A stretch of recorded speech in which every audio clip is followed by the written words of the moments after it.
So we see that Catherine would have been 44 in 1901 when she bore her second son.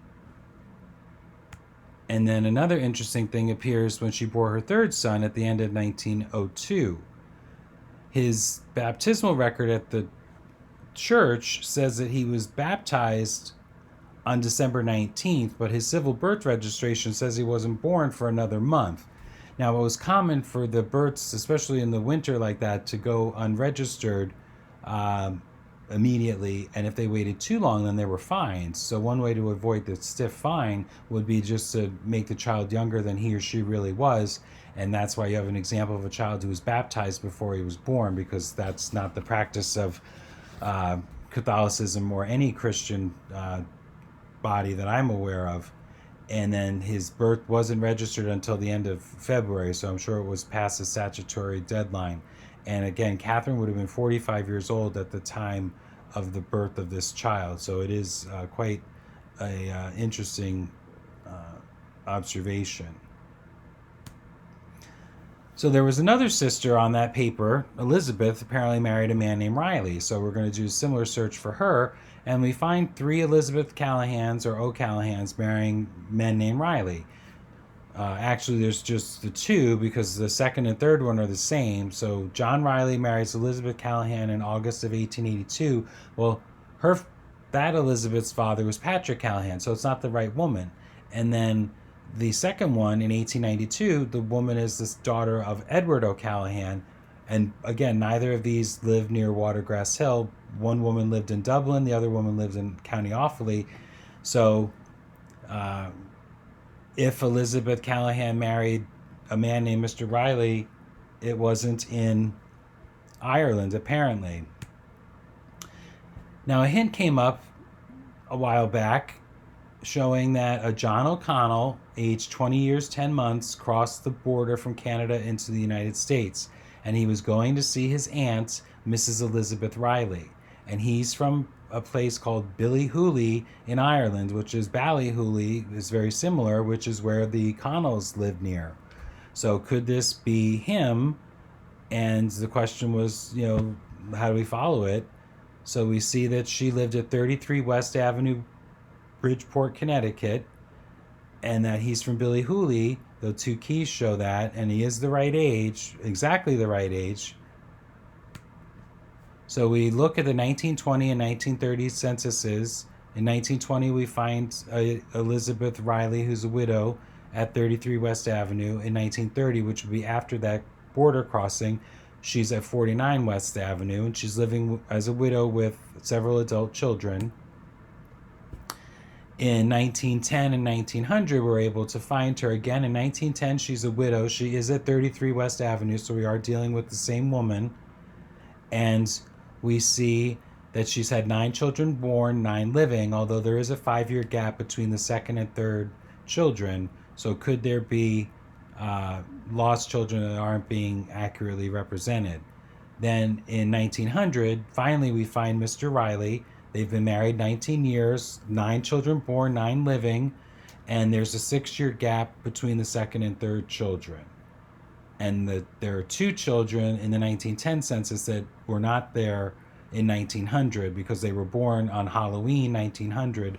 So there's definitely, the 9 and 9 is not 100% correct. And I do have them keyed. It's not exactly clear. The image isn't big enough to look, but here are some funeral and cemetery information. We were able to find that Elizabeth Riley is buried at a nearby cemetery to Bridgeport, and this is the interment card.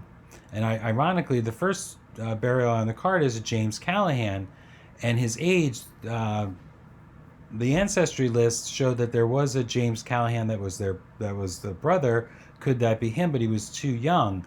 But then when I got this gentleman's death certificate, his parents were Patrick Callahan and Kate Mahoney. So again, the idea that not only did that boy from that page in 1857 wind up in Bridgeport, he wound up being buried in Elizabeth Callahan Riley's grave and we're still trying to establish that her maiden name is Callahan, but we're very much thinking that that's a connection. But the other family members are buried there. And then there's notes that there is Patrick Riley, the husband, died in 1902, and there's a marker on the lot. But there was a fire, according to the secretary, and the cemetery records were lost. So they did ask people as new burials came in, and there was apparently a Nora Riley buried as a child and Catherine Riley buried as a child. So that would be 2 extra children, and they died about 1890. So that would be around the time that that gap between the second and third children. Now, Mrs. Riley has a very nice obituary, and it gives details. It says that she was survived by 5 sons and 4 daughters, and that she has 3 sisters and a brother in Ireland.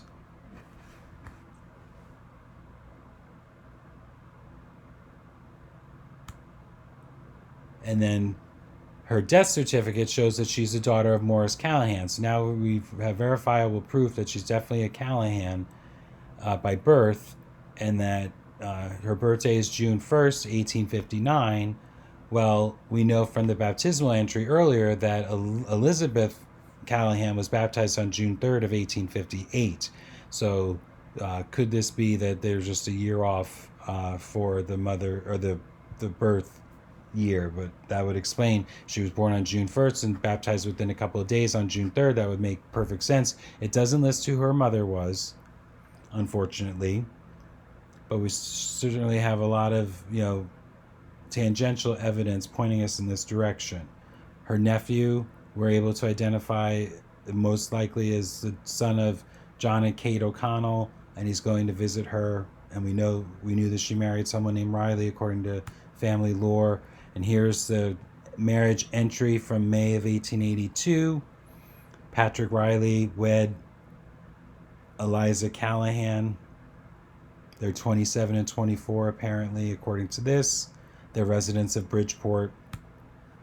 Then they have various birth records. Their first son is named Morris, which is obviously Elizabeth's father's name. He had just died a few weeks earlier. And then interestingly, Bridgeport, in addition to having civil birth records registered by the physician or the midwife, they also had transcriptions from churches that baptized infants' birth records. So there are Episcopalian, Methodist, Presbyterian, and Catholic churches that allowed the clerk to come in and record, who was born and baptized in your, or at least to, what birth information do you have. So several of the Callahan children show up. Only one of them shows up in both the civil and the church/civil register. And I think it's because they misread the name Morris as Mossy, which is a diminutive of Morris, and misread Mauy as Mary as Mary, and therefore they're both born on June 3rd, 1885. There's no indication that she bore twins, so it's the same child misidentified.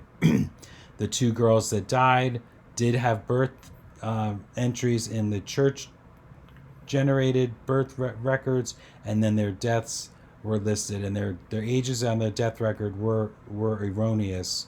So it was important to painstakingly go through and find each record, and then to try to see if we had the same family.